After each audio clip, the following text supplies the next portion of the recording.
Bismillahirrahmanirrahim. Assalamualaikum warahmatullahi wabarakatuh. Para subscriber yang dirahmati oleh Allah Subhanahu wa taala. Semoga kita semua selalu dalam lindungan, maghfirah, taufik, hidayah, inayah Allah Subhanahu wa taala. Selalu dalam ridha dan maghfirah Allah Subhanahu wa taala fid dunya wal akhirah. Selalu dalam keadaan kondisi sehat wal afiat, dipanjangkan umur, dimurahkan rezeki yang halal, yang berkecukupan untuk kita gunakan dalam kebaikan-kebaikan, menjalankan tugas dan kewajiban kita sebagai hamba Allah Subhanahu wa taala. Selamat dunia wal akhirah, mati dalam husnul khatimah, masuk surga bighairi hisab. Amin amin amin ya rabbal alamin. Selanjutnya dalam pengajian kita kali ini, kita sudah masuk kepada bab Al-Ghuslu, Babul Ghusli, yaitu bab yang menjelaskan tentang yang dinamakan dengan mandi. Jadi mandi itu ada mandi wajib, ada mandi sunat, dan ada mandi biasa. Namun yang kita bahas pada pertemuan kali ini adalah mandi wajib. Jadi merupakan mandi kewajiban bagi orang-orang tertentu yang melakukan mandi wajib itu. Mal ghuslu, apa yang disebut dengan mandi. Jadi apa itu al-ghuslu, mandi?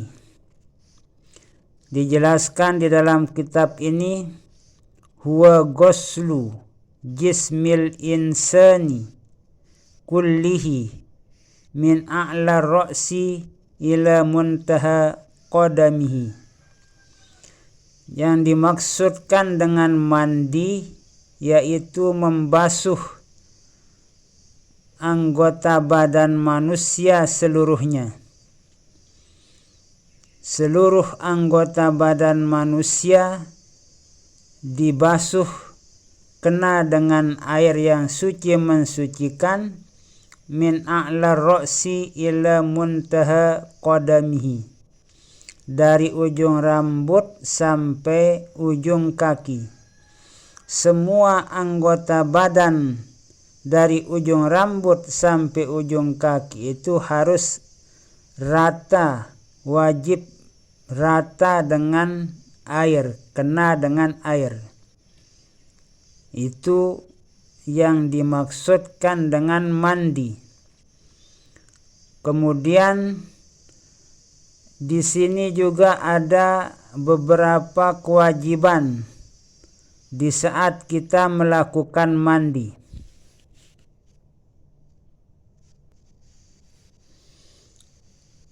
Kam furudul ghusli. Ini ada beberapa kewajiban fardu mandi itu. Di sini dijelaskan ada 3. Furuduhu salasatun. Fardu mandi itu ada 3 macam. Jadi kam furudul ghusli, berapakah fardu mandi itu? Jadi ada yang wajib kita laksanakan di saat kita sedang melakukan mandi. Furuduhu salasatun.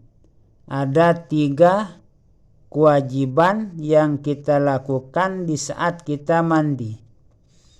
Al-awwalu, yang pertama, an-niyatu.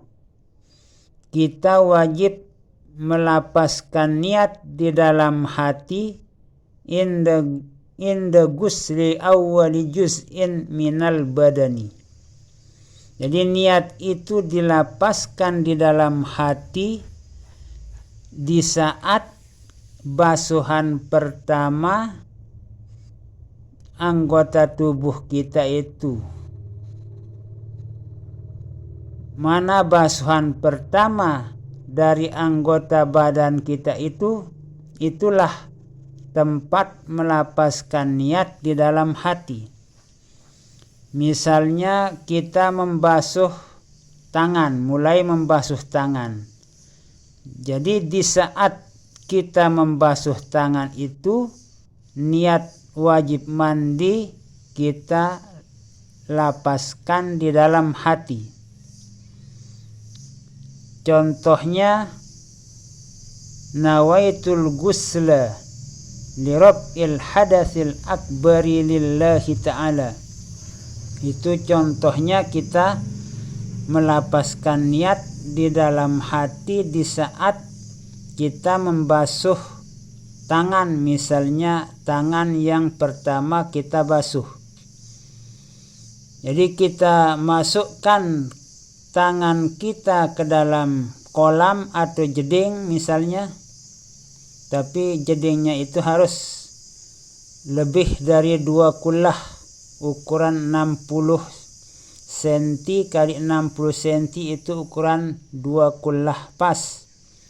Jadi kalau membuat jeding itu harus lebih dari 2 kullah, karena nanti kalau sudah terpakai akan kurang, airnya menjadi 2 kullah.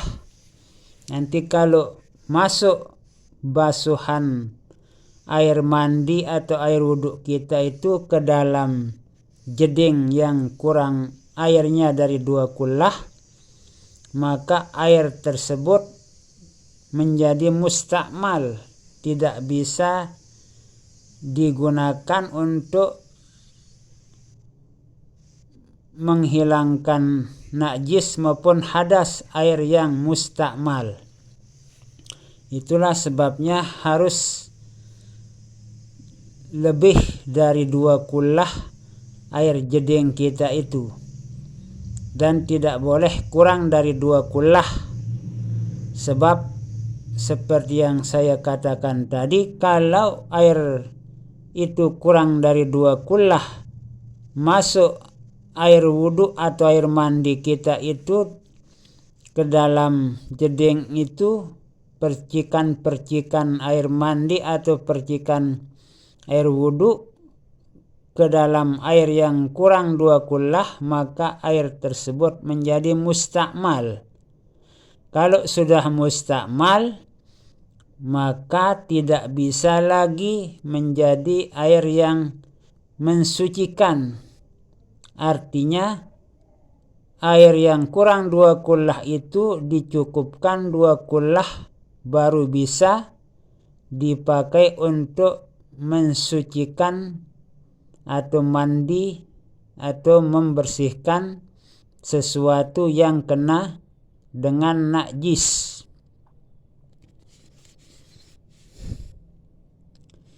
Jadi itu di saat kita di saat kita membasuh tangan kita, misalnya kita masukkan ke dalam jeding, tangan kita yang kanan itu, diamkan dulu tangan kita itu di dalam jeding sambil kita melapaskan niat wajib mandi di dalam atau di saat membasuh membasuh tangan yang ada di dalam jeding. Jadi niat mandi wajib itu nawaitul ghusla, itu cukup kita mengucapkan nawaitul ghusla. Tapi alangkah lebih sempurnanya nawaitul ghusla li rab'il hadatsil akbari pardon lillahi ta'ala. Nawaitul ghusla li rab'il hadatsil akbari pardon lillahi ta'ala. Itu niat wajib mandi di saat basuhan pertama dari anggota tubuh kita. Wasani, dan yang kedua, izalatun najasati minal badani.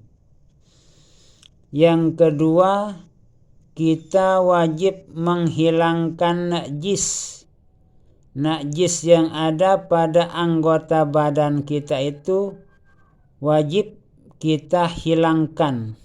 Jangan kita biarkan najis itu, karena kita membersihkan diri dari hadas dan najis. Wasalisu, yang ketiga, wusulul ma'i ila jami'il basyarati wasya'ari. Yang ketiga yaitu menyampaikan air. Jadi air itu harus mengalir ila jami'il basyarati, ke seluruh kulit kita, basyar kita. Jadi kulit kita itu harus wajib rata kena dengan air. Wasya'ari, dan rambut. Jadi kulit dan rambut itu wajib kena dengan air di saat kita melaksanakan mandi wajib. Demikian juga mandi sunat. Jadi baru sah mandi sunat maupun mandi wajib itu bila air itu sudah merata kena ke seluruh anggota tubuh kita dari ujung rambut sampai ujung kaki. Kalau menggosok-gosokkannya itu disunatkan karena agar lebih merata itu kalau menggosokkan seluruh anggota badan kita di saat mandi wajib. Jadi lebih baik kita sambil menggosok seluruh anggota badan kita itu agar lebih merata ke seluruh tubuh kita. Bahkan kita lebih disunatkan menggosok yang berlubang-lubang, misalnya, atau yang berlipat-lipat. Nah, badan kita yang berlipat seperti pusat. Jadi pusat kita itu biasanya ada yang berlipat-lipat, itu yang kita gosok-gosok agar masuk merata, airnya masuk. Kemudian juga telinga kita itu kita gosok-gosok. Pokoknya tempat atau anggota badan kita yang biasa berlipat-lipat di selah-selah jari kita itu, terutama bagi orang yang kegemukan, itu biasanya banyak lipatan-lipatan di anggota tubuhnya. Itu disunatkan untuk menggosok-gosoknya, untuk meratakan air ke seluruh tubuh dan rambut kita. Nah, itu kewajiban atau fardu mandi. Jadi jangan sampai salah menempatkan niat di saat mandi wajib, karena keawaman kita tidak pernah masuk di madrasah sehingga kita melapaskan niat itu sebelum melakukan siraman. Padahal di saat basuhan pertama pada anggota tubuh kita, di sanalah kita melapaskan niat di dalam hati. Nah, ini yang sangat perlu sekali bagi kaum muslimin muslimat, khususnya yang sudah balik, yang sudah berkeluarga. Itu sangat penting sekali mengetahui di mana tempat melapaskan niat di saat melakukan mandi wajib itu. Nah, terima kasih. Semoga ilmu yang kita pelajari pada saat ini bermanfaat bagi diri kita, keluarga kita, masyarakat kita, dan memperoleh keberkahan dari Allah Subhanahu wa ta'ala. Semoga kita selalu diberikan ilmu yang bermanfaat, ilmu yang barokah, agar kita menjadi hamba-hamba Allah yang benar-benar bertakwa kepada Allah Subhanahu wa ta'ala dalam menjalankan roda kehidupan ini. Wallahu a'lamu bissawab, wallahul muwaffiq wal hadi ila sabilir rasyad. Wassalamu alaikum warahmatullahi wabarakatuh.